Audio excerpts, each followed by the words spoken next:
Europe Soir Weekend. Jeanne Baron. Il est presque 18h15 sur Europe 1. Soyez les bienvenus si vous nous rejoignez. Avec cette rentrée économique, sociale et sociétale compliquée, quelles sont les positions du Rassemblement national? On pose la question à mon invité politique ce soir, Sébastien Chenu. Bonsoir. Bonsoir madame. Vous êtes député Rassemblement national du Nord, vice-président de l'Assemblée nationale et porte-parole également du Rassemblement national. Emmanuel Macron en visite officielle et d'amitié en Algérie.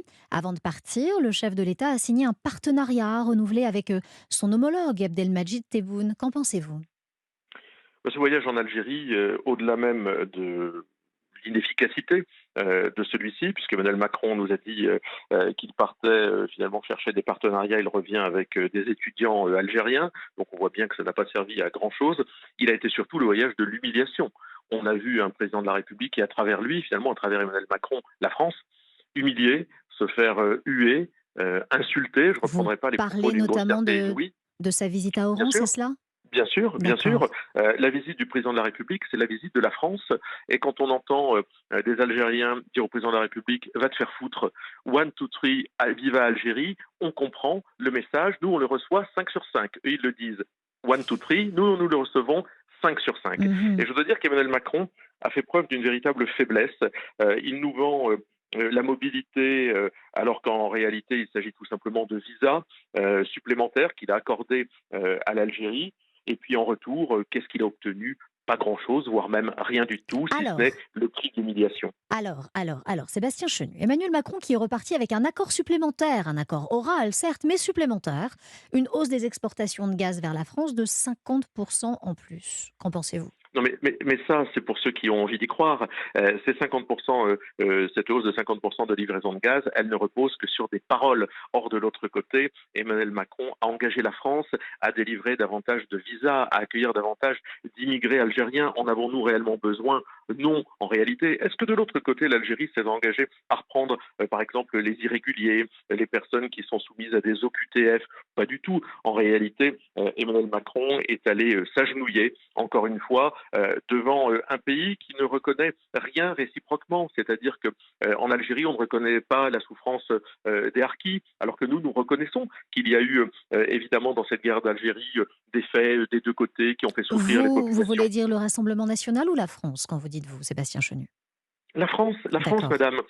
Emmanuel Macron doit défendre les intérêts de la France, mais également l'image de la France. Quand il accepte de se faire insulter à Oran, c'est notre pays qui est insulté. Et ça, ce n'est pas admissible, quand bien même on lui promet verbalement du gaz. Alors, vous venez de parler à l'instant des visas, concrètement sur les dossiers les plus sensibles, effectivement, comme celui des visas accordés par la France ou encore la question de la réadmission. Vous le savez bien, hein, dans leur pays, des ressortissants algériens en situation irrégulière sur notre territoire.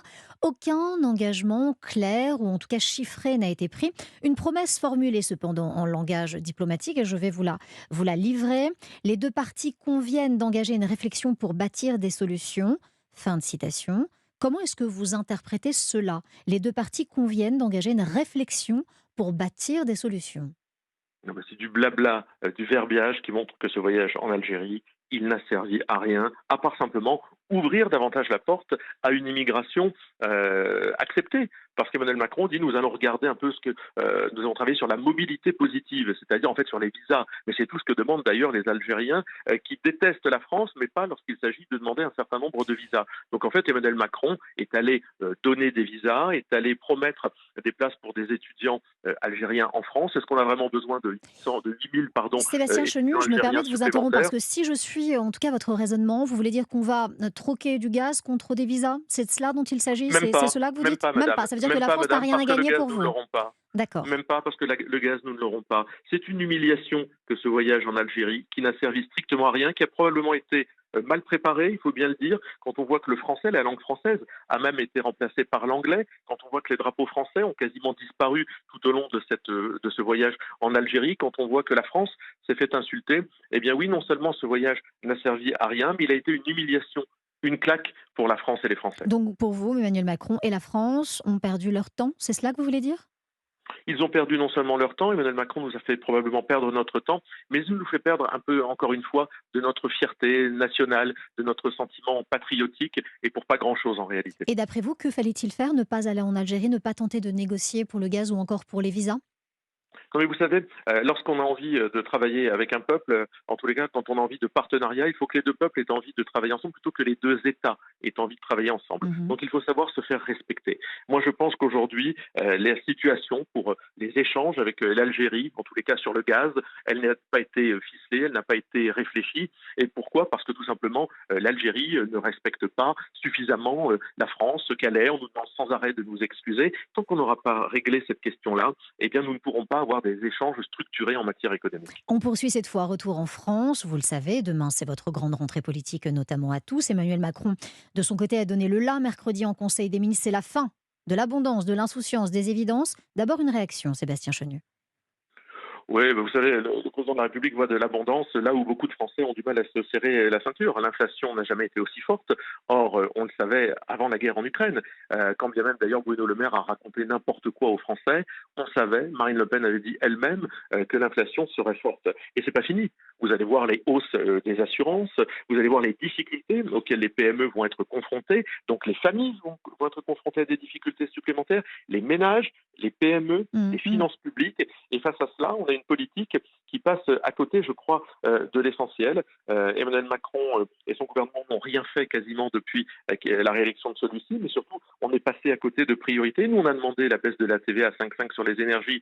Je rappelle qu'en Allemagne, avec la bénédiction de l'Union européenne, eh bien l'Allemagne baisse la TVA à 7% sur le gaz.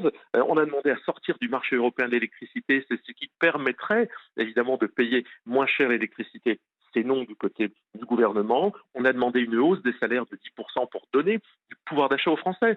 Pas le SMIC à 1 500 euros, une hausse de tous les salaires de 10%, ce qui permettrait Mais vous de savez donner très un peu de bien, bouffée Sébastien Chenu, d'oxygène. que Rien, ça n'est pas l'État qui gère bien les sûr, salaires, Sébastien Chenu. bien Donc comment est-ce sûr, qu'on fait bien pour sûr, imposer? mais Juste c'est répondez allé, simplement à cette question, s'il bien vous plaît, sûr, Sébastien mais bien Chenu. sûr, madame, Comment fait-on mais bien, aujourd'hui pour imposer aux entreprises une revalorisation des salaires? Comment est-ce que l'État doit faire, d'après vous, en tout cas, il Sébastien y a 2 Chenu, pour le leviers à faire? activer, madame. Il Dites-nous. y a 2 leviers à activer. Le premier d'abord, c'est réunir les partenaires sociaux. Ça fait longtemps qu'on n'a pas réuni les partenaires sociaux pour une grande conférence salariale. La deuxième, c'est qu'effectivement, on n'attrape pas les mouches avec du vinaigre. C'est en échange de cette hausse de 10% des salaires, eh bien, l'État gèlerait les cotisations patronales pendant le temps où il y aurait cette hausse des salaires. Eh bien, voyez-vous, ça, l'État pouvait le faire. Ça, le gouvernement pouvait le mettre en place.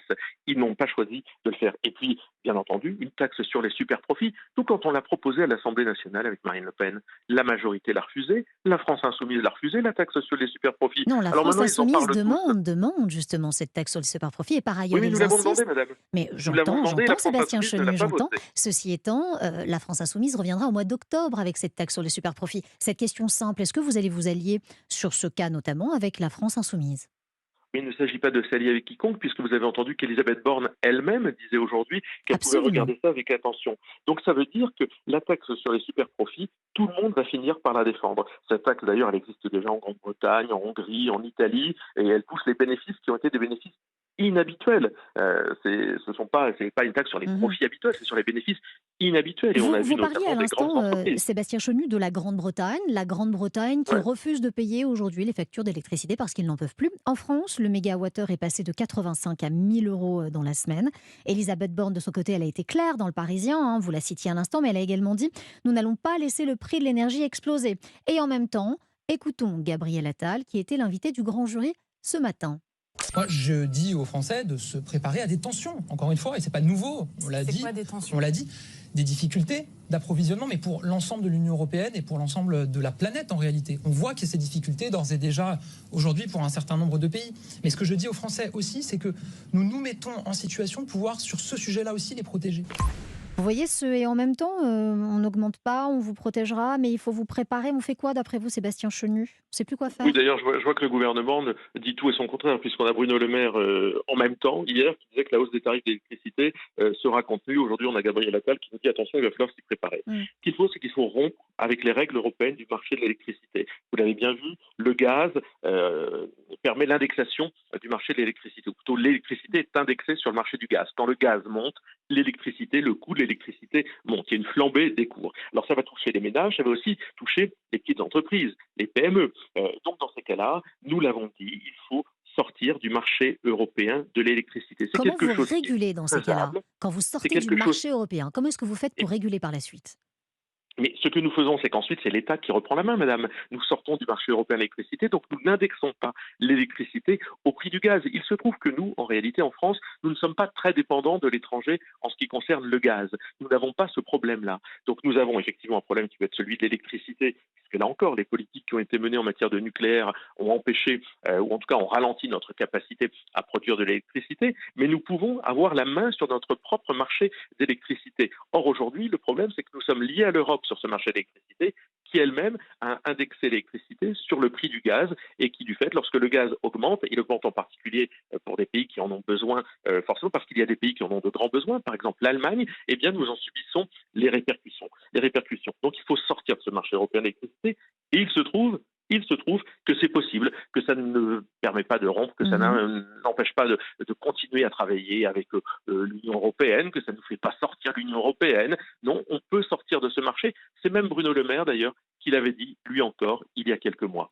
Autre dossier important, l'une des questions fondamentales du pays, une question régalienne de l'État, la sécurité. Est-ce que vous seriez comme Éric Ciotti pour une sorte de quoi qu'il en coûte sécuritaire? Est-ce que pour vous, la sécurité, c'est une priorité? Votre rentrée, elle va se faire bientôt à l'Assemblée nationale au mois d'octobre. Est-ce que déjà vous vous préparez avec des lois? On pourrait notamment penser à ce grand débat que propose Gérald Darmanin à l'Assemblée à la rentrée. Bien sûr, mais les débats, sincèrement, aujourd'hui, il faut les dépasser. Je veux dire, tout le monde a bien compris quelles étaient les difficultés qui étaient liées les causes qui étaient liées à la sécurité. D'abord, évidemment, un laxisme pénal extraordinaire, une incapacité à envoyer les gens purger leur peine en prison, des peines trop faibles, des peines qui tardent à tomber, des peines inadaptées. Et puis un lien aujourd'hui qui est reconnu par tous entre immigration et sécurité. Ce sont donc sur ces volets-là qu'il faut En tout cas, on a agir. eu Nous, les il se trouve. chiffres officiels du ministère de Ouais, l'Intérieur de Gérald Darmanin, qui fait effectivement ouais. un pont entre immigration et insécurité. Ben oui, mais ça fait des années qu'on le dit, ça fait des années avec Marine Le Pen qu'on dit ça, ça fait des années qu'on se fait insulter parce qu'on dit ça, ça fait des années qu'on dit qu'il faut renvoyer quelqu'un comme l'imam Iqiyoussen qui est toujours en France et qui s'apprête, vous avez vu ça, le 3 septembre, à aller tenir une conférence à Châtellerault, alors même que des élus locaux, moi il est dans ma circonscription avec des élus locaux, ça fait des années, je pense au maire de gauche de Bouchain par exemple, ça fait des années qu'on dénonce les propos de cet imam sur le terrain et aujourd'hui il est toujours en France. Donc vous voyez, en fait, en réalité, ça fait des années qu'on sait ce qu'il faut faire. C'est Ça la fait loi des années en que même ce temps, discours. Sébastien Chenu. Le tribunal Oui, mais il faut administratif a changer la tranché. loi. Oui, mais, Donc vous oui, êtes mais comme c'est ça. Gérald Darmanin pour pouvoir changer la loi. Mais la vraie question, Non, c'est mais la madame, sécurité doit-elle primer en réalité? La sécurité doit-elle primer sur la loi? Il y a mais des lois dans ce pays. la sécurité, c'est la première des libertés. Si la loi permet à des gens comme l'imam Iqiyoussen d'être présents sur le territoire français, alors il faut changer la loi. Si la loi permet Donc à vous rejoignez une Gérald personne Darmanin et vous irez voter dans son fichée S. sens. Moi, j'ai plutôt l'impression que c'est Gérald Darmanin qui rejoint les Ah, thèses du Rassemblement national parce que pendant des années, je vous rappelle que ça va faire 6 ans que cette équipe-là est aux manettes. Pendant des années, nous avons proposé tout cela. Alors, nous étions peu nombreux. Nous étions 6 ou 7 députés à l'Assemblée nationale. Mais pendant des années, avec Marine Le Pen, nous avons concouru à ouvrir les yeux sur ces problématiques-là. Nous avons parlé du lien entre sécurité et immigration. Pendant des années, des gens comme Gérald Darmanin nous ont insultés. Alors, je vous dis, moi, je me réjouis s'il ouvre les yeux. Mais le problème, c'est qu'il n'a pas les mains libres, Gérald Darmanin. C'est qu'il est pris à la fois d'un côté par la loi, qui n'est pas adaptée, et de l'autre côté, par une sorte de bien-pensance façon Dupond-Moretti, qui fait que quoi qu'il en soit, de toute façon, il ne peut pas aller beaucoup plus loin. mhm. Est-ce que vous craignez en cette rentrée de grands mouvements sociaux qui pourraient redistribuer les cartes? La France insoumise, par exemple, appelle à une grande marche en octobre. Est-ce que vous aussi, de votre côté, vous appelez les Français à peut-être descendre dans la rue pour exprimer un désaccord avec le gouvernement en place? Moi, j'appelle les Français à nous aider à préparer l'alternance. Alors comment? J'appelle pas, euh, j'appelle pas les Français à tout casser comme Jean-Luc Mélenchon qui à chaque rentrée nous dit la même C'est pas chose. ce qu'il a Il sera dit, hein. Il Premier a appelé à une ministre. grande marche dans Et les enfin, rues euh, au mois euh, d'octobre. Donc Sébastien c'est moins Chenu, qu'on puisse donc vous dire. appelez les Le, Français à vous soutenir le, comment? à soutenir les députés du Rassemblement national, à faire pression avec les députés du Rassemblement national pour que les solutions que nous proposons, la baisse de la TVA à 5 sur les énergies, la hausse des salaires, de 10%, le lien entre faire changer la loi sur l'immigration, par exemple, comme nous le proposons avec un référendum, eh bien, nous appelons les Français à nous Mhm. rejoindre massivement. C'est plus il y aura de députés du Rassemblement national, nous sommes déjà 89 grâce aux Français, plus ces sujets arriveront sur la table, et ils arrivent déjà sur la table. En réalité, si ces problèmes aujourd'hui font irruption à l'Assemblée nationale, c'est parce qu'il y a des députés du Rassemblement national qui les portent.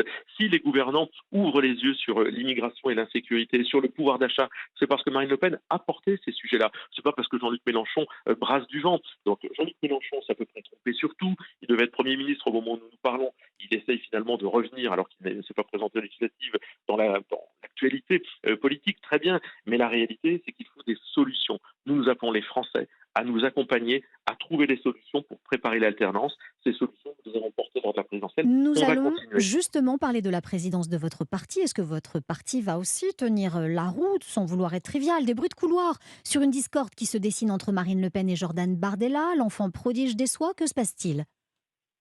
Bon, non, écoutez, il y a simplement une élection interne. Il se trouve que chez nous, on va choisir le président, les militants vont voter. Alors, par exemple, c'est pas le cas, vous parliez de Jean-Luc Mélenchon, la France Insoumise, il y a, de toute façon, c'est simple, il n'y a même pas de président, il n'y a même pas de structure, même Pour Clémentine l'instant, Autain mais parlez-nous le de vous. déplore. Parlez-nous de vous, Vous avez vu. Sébastien Chenu. Y Eh bien, a-t-il une nous avons discorde deux entre Marine Le candidats. Pen et Jordan Non, Bardella?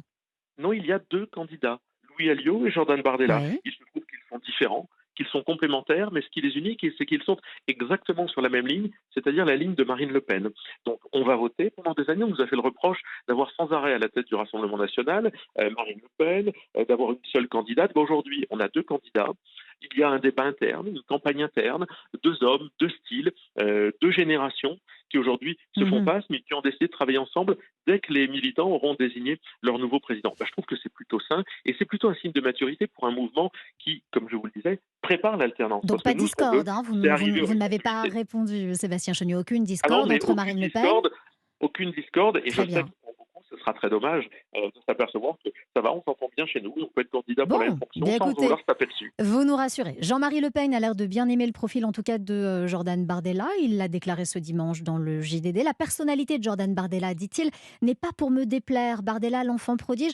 Votre vote ira-t-il à Bardella ou à Alliot? Qu'en est-il pour vous, Sébastien Chenu? Ah, moi, je n'ai pas encore décidé, parce que d'abord, j'attends que les deux candidats viennent dans mon département du Nord. Alliot D'accord. va venir, Jordan Bardella aussi, je pense, je les accueillerai tous les deux avec la même sympathie, avec la même affection et la même amitié. Et puis ensuite, je me déciderai, mais j'ai envie de les entendre et de les Vous êtes voir. un Et peu pour le langue de reste, bois, Sébastien Chenu. Votre non, cœur, non, il mais non, je penche vous dis plutôt simplement. à droite, Non, plutôt à droite, mais droite? Penche où?